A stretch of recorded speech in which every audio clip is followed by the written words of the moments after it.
Your kids can sleep in the basement. I need these rooms for my art gallery. My mother-in-law's voice echoed through the hallway as she directed movers to carry my twin boys' beds down the narrow basement stairs. I stood frozen in the doorway, returning early from my hospital shift to find their rooms being dismantled without warning. My name is Olivia Chen, and at 34, I never imagined I'd watch my mother-in-law, Barbara, transform my 10-year-old twins' bedrooms into her personal art showcase while they were at school. The walls that once held their science fair medals and basketball trophies were now being prepped for her artistic vision. "Barbara, you can't just move the boys without discussing it first," I managed to say, my voice steadier than I felt. "This is their home." She turned to me, paintbrush in hand, her designer outfit pristine despite the chaos around her. "Oh please, Olivia. Since James passed, someone needs to make this house culturally refined. The boys can share the basement. It'll build character." She waved dismissively. "Besides, this is my house now." My late husband James had passed away 8 months ago after a brief battle with cancer.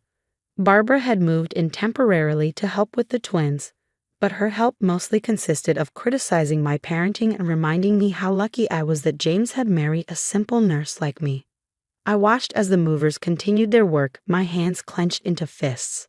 On the walls, Barbara had already hung several of her abstract paintings, splashes of color that looked like a toddler's finger painting but apparently sold for thousands to her country club friends. "The basement isn't finished," I protested. "There's no proper ventilation, and Max has asthma." "Then he'll learn to breathe better." Barbara sniffed, adjusting a frame. "I've already invited the ladies from my art circle for a gallery viewing this weekend. This house needs some sophistication, especially now that James isn't here to indulge your modest tastes." I thought about my boys, Alex and Max, who would be home from school in 2 hours.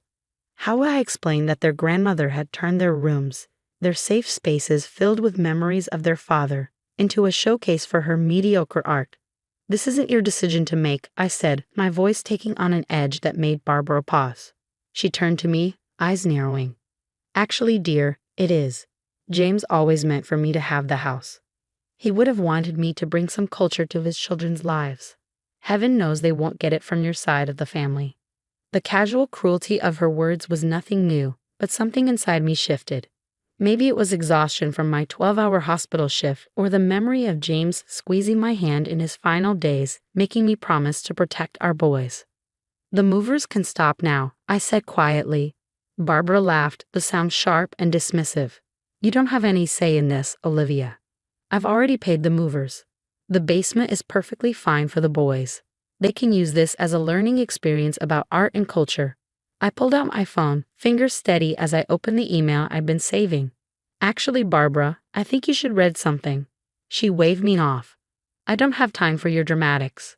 The lighting fixtures for my gallery are being delivered in an hour." "This won't take long," I replied, my voice calm. "It's about the house, about James's will." That caught her attention. She'd been so confident about her position, so sure that her son would have left everything to her. What she didn't know was that James and I had discussed everything during his final months. He knew exactly what his mother was capable of. "What about the will?" Barbara demanded, finally turning to face me fully. The movers paused, sensing the tension in the air. I held up my phone, displaying the email from our lawyer. "James left the house to me and the twins. There's no question about ownership, Barbara. The deed is in my name." The color drained from her face. "That's impossible. James would never." "Not only did he leave the house to us," I continued, my voice gaining strength, "but he also left specific instructions about living arrangements. Would you like me to share those with you now, or would you prefer to hear them from the lawyer?" Barbara's paintbrush clattered to the floor, leaving a splash of red on her expensive shoes. The movers looked uncertainly between us, furniture suspended mid-move. "You're lying," she hissed, but I could see the doubt creeping into her expression. "James would have told me." "Like you told me about moving my children into an unfinished basement?" I took a step forward. "The boys will be home soon. Their rooms need to be exactly as they left them. And Barbara, you should start packing your own things. The lawyer's letter specifies you have 30 days to find new accommodations." The silence that followed was deafening. Barbara's face cycled through shock, anger, and finally fear. She'd spent months undermining me, questioning my parenting, and trying to take control of our home. Now, in one moment, her carefully constructed plans were crumbling. "You can't do this to me," she whispered. "I'm their grandmother. I'm James's mother." "Yes, you are," I agreed. "And if you want to maintain a relationship with your grandchildren, you'll need to learn about boundaries, starting with respecting their home." I turned to the movers. "Please return everything to the boys' rooms exactly as it was. I have photos if you need reference." Then to Barbara. "We'll discuss your moving timeline tomorrow. For now, I need to prepare for my children to come home." As I watched Barbara sink into a chair, her grand plans for an art gallery evaporating, I felt no satisfaction, only relief. James had known this day might come.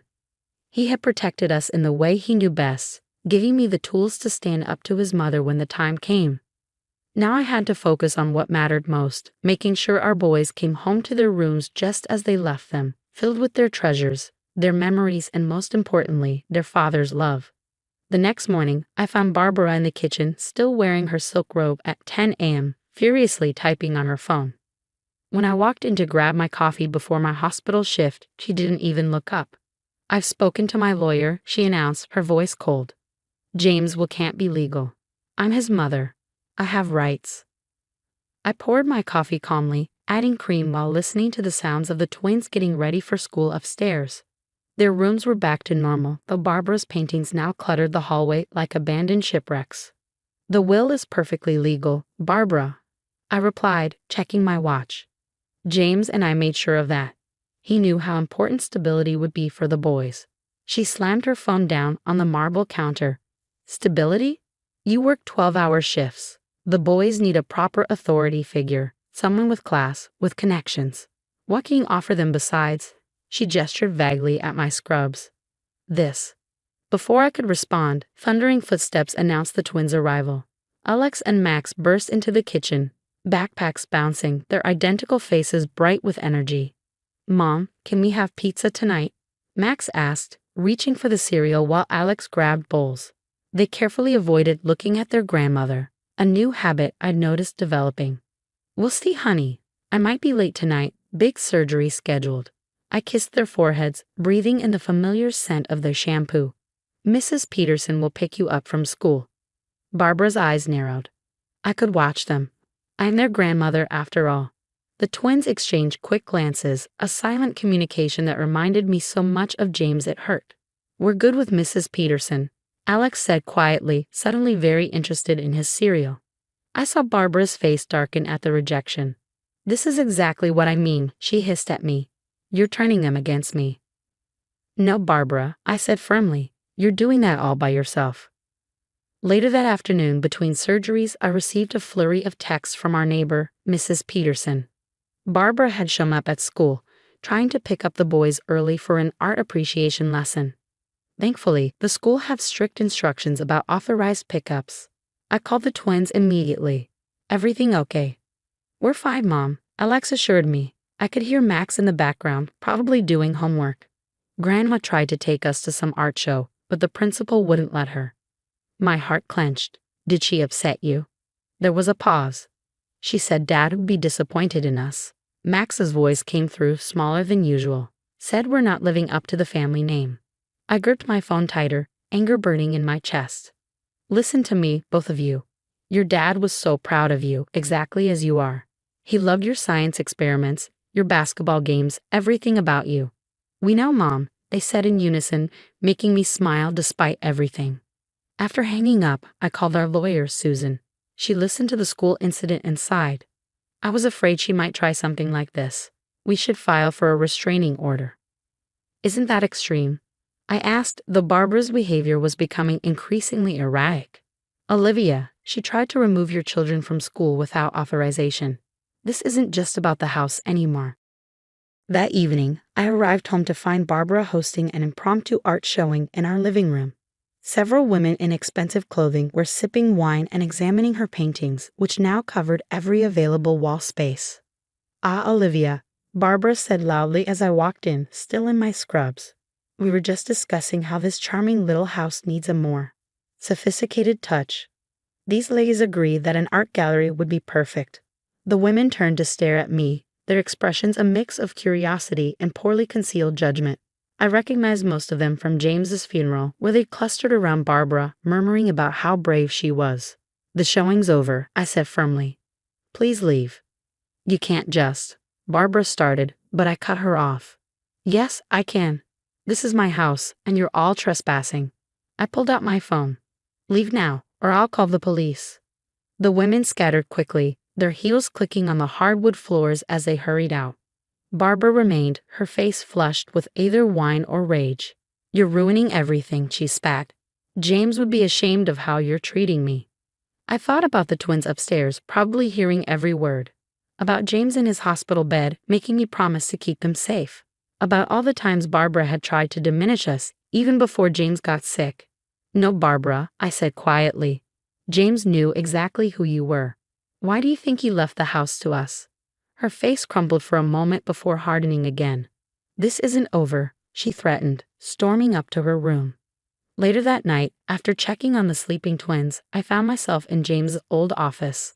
Everything was exactly as he'd left it, his medical journals still bookmarked, his favorite coffee mug still on the desk. I opened the bottom drawer and pulled out a letter he'd written during his final weeks. "Dear Olivia," it began. "If you're reading this, Mom has probably done something dramatic." I laughed despite my tears. He'd known. Of course he'd known. "Protect our boys," the letter continued. "Mom will try to control everything. It's what she does. Don't let her make them feel small like she did with me. They deserve better. You're stronger than she is, even if she'll never admit it." I folded the letter carefully, tucking it away just as my phone buzzed with a text from Susan. "Restraining order paperwork ready. Meeting tomorrow?" I typed back a quick yes, then headed to bed. Tomorrow would bring another battle with Barbara. But tonight, I had James's words to keep me company. Our boys were safe in their rooms, and no amount of expensive art could change what mattered most. We were still a family, even if it wasn't the one Barbara wanted us to be. The final showdown with Barbara came sooner than I expected. I returned from my night shift to find the house eerily quiet, too quiet for a Saturday morning when the twins should have been watching cartoons. My heart stopped when I found their beds empty. On Alex's desk was a hastily scribbled note. "Mom, Grandma taking us to art museum, said you said ok." My hands shook as I dialed Barbara's number, straight to voicemail. I called Mrs. Peterson next. She hadn't seen them. Finally, I called Susan. "She's crossed a line," my lawyer said grimly. "I'm calling the police." Within an hour, we found them at the Metropolitan Art Museum. Barbara had the twins cornered by a Renaissance painting, lecturing about proper culture, while they looked miserable and confused. "Get away from my children," I said, my voice carrying across the quiet gallery. Museum security stood behind me, along with 2 police officers. Barbara spun around, her designer scarf flying. "I'm giving them the education they deserve. Something you clearly can't provide." "Mrs. Harrison," one officer stepped forward, "you removed these minors without parental consent. Please step away." "This is ridiculous," Barbara shrieked as the twins ran to me. "I'm their grandmother. I have rights." "Your rights," Susan appeared beside me, "ended when you violated the temporary restraining order we filed yesterday, the one you were served with last night." Barbara's face went from red to white. "I never." "The papers were served at 8 p.m., Susan continued. "You signed for them yourself." I held my boys close as the officers led Barbara away, her protests echoing through the museum halls. She looked smaller somehow. Her expensive clothes and perfect makeup couldn't hide the defeat in her posture.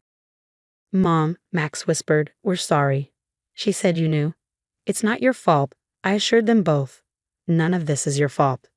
The following week passed in a blur of legal proceedings. Barbara was charged with attempted custodial interference. Her lawyer tried to argue she had grandparental rights, but Susan presented James's will, my sole custody papers, and documentation of Barbara's escalating behavior.